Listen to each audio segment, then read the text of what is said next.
तो नमस्कार प्यारे मित्रों, एक बार फिर से आप सभी का स्वागत है हमारे यूट्यूब चैनल पे। दोस्तों आज की इस पर बात करेंगे class 12th history important question की। दोस्तों आज हम लोग इतिहास से कुछ ऐसे महत्वपूर्ण प्रश्नों को देखेंगे जो कि आपके परीक्षा के दृष्टिकोण से बहुत ही ज़्यादा महत्वपूर्ण है। और ये हमारा क्वेश्चन रहेगा चैप्टर फर्स्ट से। ठीक है, क्वेश्चन हमारा पूछा गया है कि हड़प्पा सभ्यता के नगर नियोजन, जो कि बहुत ही ज़्यादा इंपॉर्टेंट है और कई सारे परीक्षा में पूछे भी गए हैं।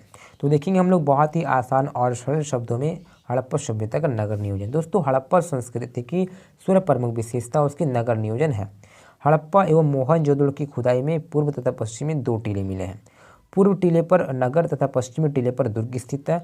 दुर्ग में संभवतः शासक वर्ग के लोग रहा करते थे और नगर में सामान्य लोग। देखिए दोस्तों, जब वहाँ पे खुदाई हुआ तो वहाँ पे दो यहाँ पे साक्ष्य मिलते हैं, दो टीले का। एक होता है आपका पूर्व का टीला, दूसरा होता है आपका पश्चिम का टीला। जो पूर्व का टीला हुआ था दोस्तों, यहाँ पे सामान्य लोग यानी कि आम जनता रहा करते थे।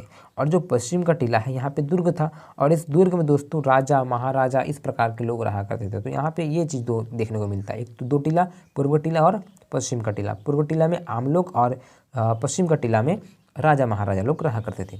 अब देखेंगे हड़प्पा सभ्यता का सड़क व्यवस्था, वहाँ की सड़कें किस प्रकार से थी, ये भी आपको लिखना है। दोस्तों मोहनजोदड़ो की एक प्रमुख विशेषता उसकी समतल एवं चौड़ी सड़कें थी। यहाँ के मुख्य सड़क 9.15% चौड़ी थी, जिसे पुराविदों ने राजपथ कहा है। जाल पद्धति के आधार पर नगर नियोजन होने के कारण सड़कें एक दूसरे को समकोण पर काटती थी। ये पॉइंट आपको याद रखना है दोस्तों, वहाँ की जो सड़कें थी वो एक दूसरे को समकोण पर काटती थी। और जो सड़कें हुआ करती थी दोस्तों वो मिट्टी की बनी होती थी एवं उनकी सफाई की सुनिश्चित व्यवस्था की गई थी। गलियां भी खुली तथा चौड़ी हुआ करती थी और कूड़ा करकट इकट्ठा हेतु एक अंतराल में गड्ढे खोदे जाते थे अथवा ठीक है अथवा कूड़ेदान रखे जाते थे। दोस्तों क्या होता था, वहाँ की जो सड़कें थी वह भले ही मिट्टी की थी लेकिन वहाँ का जो सड़क था वहाँ का साफ सफाई से लेकर सारा कुछ व्यवस्था बहुत ही अच्छा था। ठीक है, भले ही सड़क मिट्टी का क्यों ना हो लेकिन वहाँ का जो व्यवस्था था बहुत अच्छा था।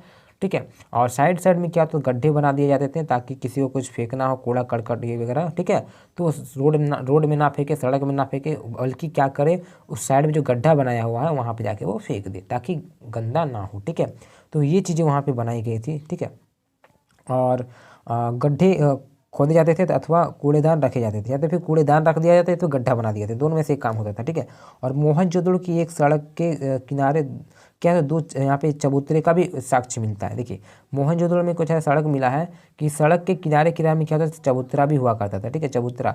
और देखिए इस चबूतरा से हम लोग क्या अनुमान लगा सकते हैं, या तो फिर कुछ यहाँ पे बैठक हो गया, या फिर कोई मीटिंग वूटिंग हो रहा होगा, या तो फिर इस चबूतरे में लोग सड़क के किनारे दुकान वुकान लगाते होंगे। यही हम लोग साक्ष्य में ही पता कर मिला। तो यहाँ हम लोग अनुमान लगा सकते हैं कि जो चबूतरा हुआ करता तो वहाँ पे या तो दुकान हो या तो फिर कोई लोग बैठते होंगे।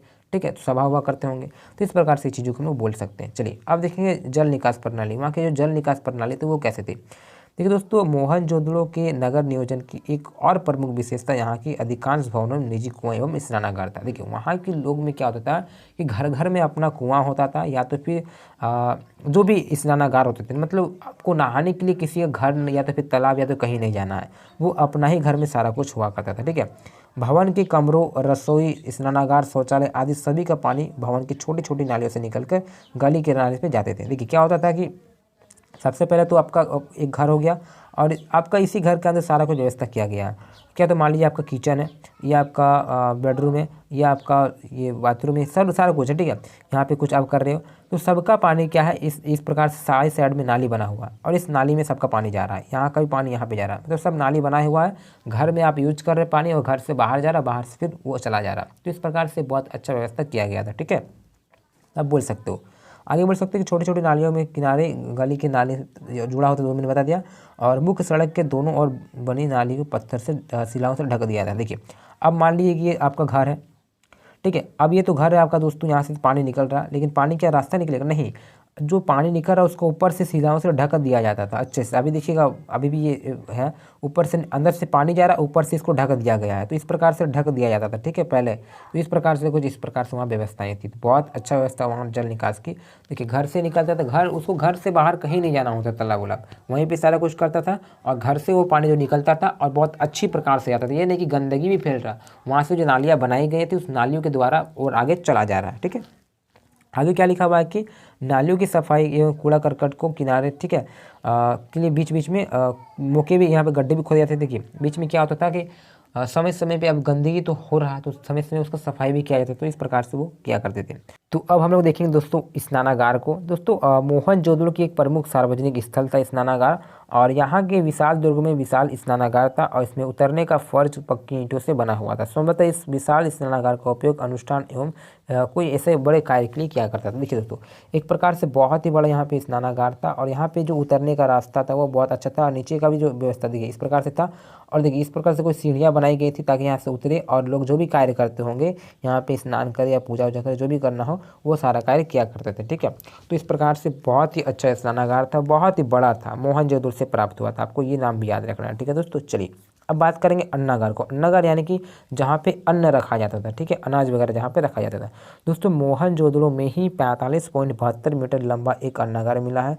अन्नगार में हवा जाने की व्यवस्था थी। अन्नगार में सुदृढ़ आकार प्रकार के हवा आने जाने की व्यवस्था इसमें ठीक है, सारा कुछ व्यवस्था यहाँ पे करवाया गया था। तो किस प्रकार से हम लोग ये अनुमान लगा सकते हैं कि जो अन्नागार था वो बहुत ही उच्च कोटि का था। ठीक है दोस्तों, बहुत ही अच्छा व्यवस्था वहाँ पे करवाया गया था ताकि जो भी अन्न रखा जाए वहाँ पे उससे हवा लगे, अच्छा से सड़े ना, ये ना हो, कुछ भी ना हो। ठीक है, तो ये हम लोग अनुमान लगा सकते हैं दोस्तों कि किस प्रकार से हड़प्पा सभ्यता थी कि बहुत ही ज़्यादा वहाँ पर डेवलप कर चुकी थी। देखिए इतना बड़ा अन्नागार यानी कि अन्न कितना रखा जाता होगा। स्नानागार यानी कि बहुत सारे लोग नहाते होंगे, और मैंने बताया आपको कि सड़क व्यवस्था किस प्रकार से थी, और वहाँ के जो निजी कुएँ होते थे घर में, जो जो जल निकास प्रणाली है वो भी इंपॉर्टेंट है।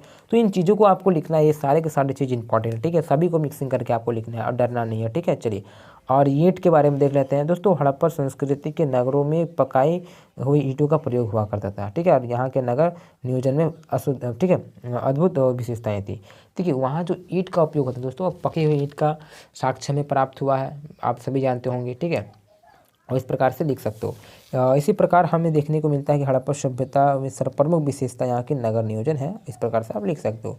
तो कुछ इंपॉर्टेंट पॉइंट्स से आई होप आपको सारा का सारा समझ में आ गया। इसके बाद जो मैं वीडियो लाने वाला हूँ दोस्तों, वो गौतम बुद्ध के बारे में लाने वाला हूँ, यानी कि महात्मा बुद्ध के बारे में। अगर आप चाहते हो तो फटाफट कमेंट कर दें, इसके बाद मैं वही वीडियो बना दूंगा।